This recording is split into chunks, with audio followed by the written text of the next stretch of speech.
Épître de Paul à Tite, chapitre 1er.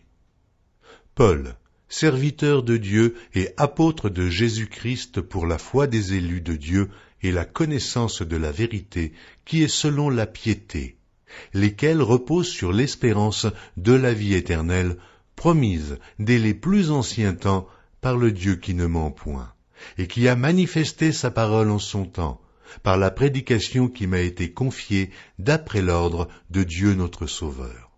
À Tite, mon enfant légitime en notre commune foi, que la grâce et la paix te soient données de la part de Dieu le Père et de Jésus-Christ notre Sauveur. Je t'ai laissé en Crète, afin que tu mettes en ordre ce qui reste à régler, et que, selon mes instructions, tu établisses des anciens dans chaque ville. S'il s'y trouve quelque homme irréprochable, mari d'une seule femme, ayant des enfants fidèles, qui ne soit ni accusé de débauche, ni rebelle. Car il faut que l'évêque soit irréprochable, comme économe de Dieu, qu'il ne soit ni arrogant, ni colère, ni abonné au vin, ni violent, ni porté à un gain déshonnête, mais qu'il soit hospitalier, ami des gens de bien, modéré, juste, saint, tempérant, attaché à la vraie parole, telle qu'elle a été enseignée, afin d'être capable d'exhorter selon la saine doctrine et de réfuter les contradicteurs.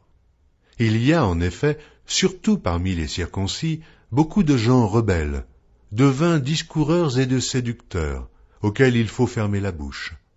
Ils bouleversent des familles entières, enseignant pour un gain honteux ce qu'on ne doit pas enseigner. L'un d'entre eux, leur propre prophète, a dit « Crétois, toujours menteur, méchante bête, ventre paresseux ». Ce témoignage est vrai. C'est pourquoi reprends-les sévèrement, afin qu'ils aient une foi saine, et qu'ils ne s'attachent pas à des fables judaïques et à des commandements d'hommes qui se détournent de la vérité. Tout est pur pour ceux qui sont purs. Mais rien n'est pur pour ceux qui sont souillés et incrédules. Leur intelligence et leur conscience sont souillées. Ils font profession de connaître Dieu, mais ils le renient par leurs œuvres, étant abominables, rebelles et incapables d'aucune bonne œuvre.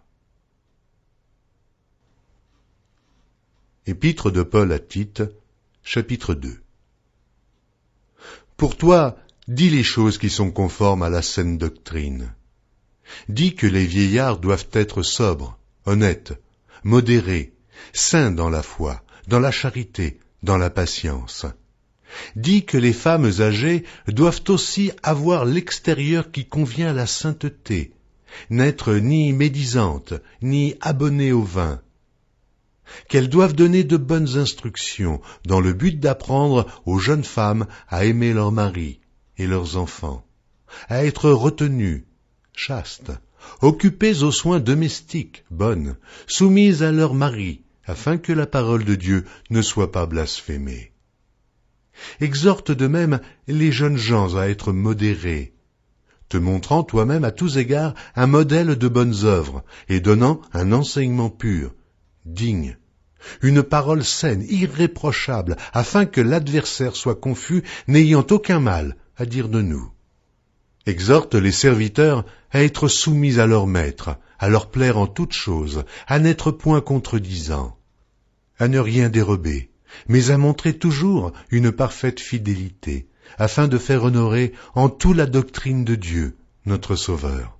Car la grâce de Dieu, source de salut pour tous les hommes, a été manifestée.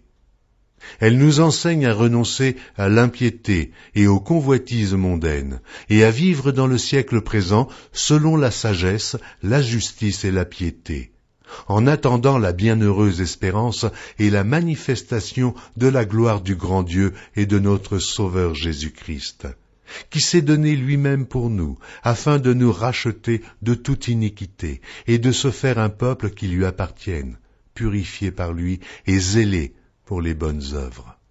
Dis ces choses, exhorte et reprends, avec une pleine autorité, que personne ne te méprise. Épître de Paul à Tite, chapitre 3. Rappelle-leur d'être soumis aux magistrats et aux autorités, d'obéir, d'être prêts à toute bonne œuvre, de ne médire de personne, d'être pacifique, modéré, plein de douceur envers tous les hommes. Car nous aussi nous étions autrefois insensés, désobéissants, égarés, asservis à toute espèce de convoitise et de volupté, vivant dans la méchanceté et dans l'envie, dignes d'être haïs, et nous haïssant les uns les autres. Mais lorsque la bonté de Dieu notre Sauveur et son amour pour les hommes ont été manifestés, il nous a sauvés, non à cause des œuvres de justice que nous aurions faites, mais selon sa miséricorde, par le baptême de la génération et le renouvellement du Saint-Esprit, qu'il a répandu sur nous avec abondance par Jésus-Christ, notre Sauveur, afin que, justifiés par sa grâce, nous devenions, en espérance, héritiers de la vie éternelle. Cette parole est certaine, et je veux que tu affirmes ces choses, afin que ceux qui ont cru en Dieu s'appliquent à pratiquer de bonnes œuvres. Voilà ce qui est bon et utile aux hommes. Mais évite les discussions folles, les généalogies, les querelles, les disputes relatives à la loi, car elles sont inutiles et vaines. Éloigne-toi, après un premier et un second avertissement, de celui qui provoque des divisions, sachant qu'un homme de cette espèce est perverti, et qu'il pêche en se condamnant lui-même. Lorsque je t'enverrai Artémas ou Tychique, hâte-toi de venir me rejoindre à Nicopolis, car c'est là que j'ai résolu de passer l'hiver. Aie soin de pourvoir au voyage de Zénas, le docteur de la loi, et d'Apollos, en sorte que rien ne leur manque. Il faut que les nôtres aussi apprennent à pratiquer de bonnes œuvres pour subvenir aux besoins pressants, afin qu'ils ne soient pas sans produire des fruits. Tous ceux qui sont avec moi te saluent. Salue ceux qui nous aiment dans la foi. Que la grâce soit avec vous tous.